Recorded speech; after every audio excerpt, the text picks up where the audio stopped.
rolling up, Uber black Cadillac, high heel boots, and a sexy body full of tats. Baby's bad.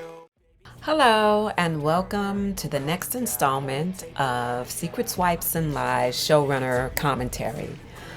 I'm Desira Page, the creator and showrunner for the series here on Eternal City TV. So let's jump right in. Right here, we pick up where the first episode lets off, where Suriya meets bus stop guy, and she decides that she is going to go ahead and have this encounter with this guy that she doesn't even know, and it's her first sexual experience.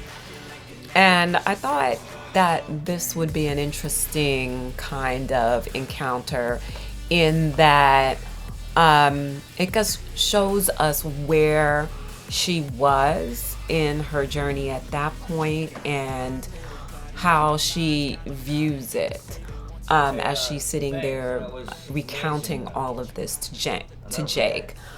Part of it is to titillate him. She wants to see his reaction.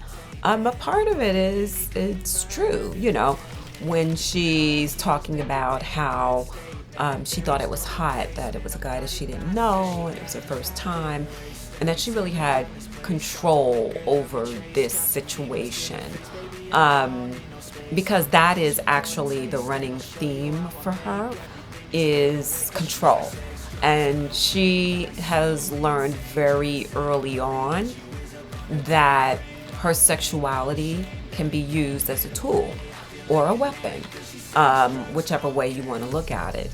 But certainly something that she can wield to get whatever it is that she wants, be it positioning. In that case, she got some money. She didn't even know she wanted any money. She didn't really, but then she was like, hey, well, if he wants to give it to me, I'm okay. I thought that was so... In the original script, actually, we had her going shopping after that, but for the sake of keeping the production even more streamlined, we wrote that scene out, because then we would have had to have gotten a location of some kind of boutique, and so that just would have complicated things and actually add more expense, so we cut that out. So, but she's here, she's talking about it, and she does know at this point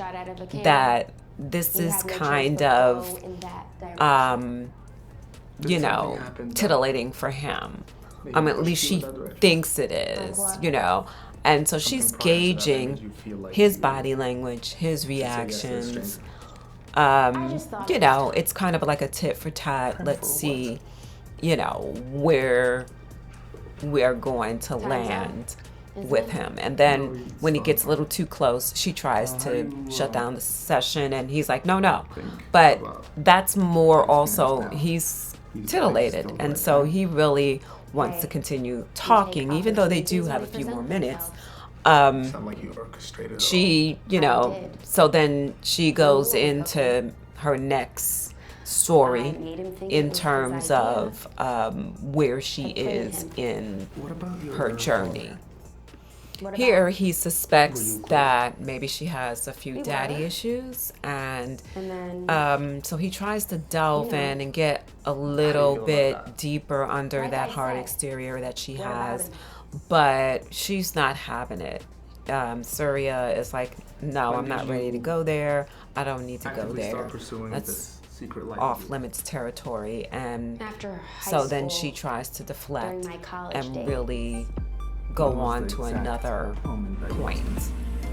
I found myself just She redirects to where she's more comfortable, basically telling the stories of her escapades, really just talking about the encounters, you know, just anything other than getting into anything that's deeper, because that isn't really what she wants, except for this right here where she talks about this dream that she has, and that's one thing in the feature film that we really get into. She has a very, very vivid fantasy life that we really depict. And so I kind of wanted to give a little hint to that when we have the flashbacks. Kind of a nod to, in the feature film that we will produce, The Secret Lives of Me, which this is the alternative content and what happens before that film begins. So we really wanted to give a little hint into her very vivid fantasy life. And so that was what those visuals are about. So basically, that's the end of Anonymous-Ex. And thank you for joining me. And don't forget to subscribe, like, and share. Until next time, I'm Desera Page saying, addiction is only a swipe away.